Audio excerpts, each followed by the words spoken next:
Morning! Peace be with you, the name our Lord Jesus Christ.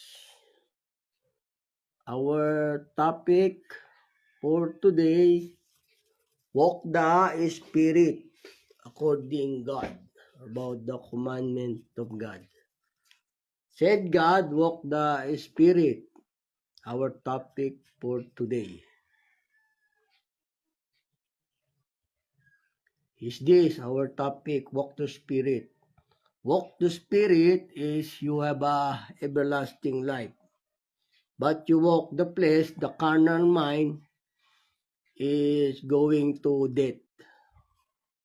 So our topic is walk the Spirit according God. This is our topic. O yun po yung ating paksa, dapat lumakad po tayo sa Espiritu. Yun po yung sabi ng Diyos. Dahil ang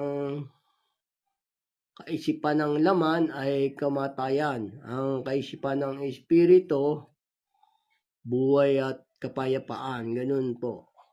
Kaya yan ang ating paksa, ating pong topic. Ganun po. But our main topic is fornication. The center of the topic is fornication and adultery. Ayun po. Kasi gusto ng Diyos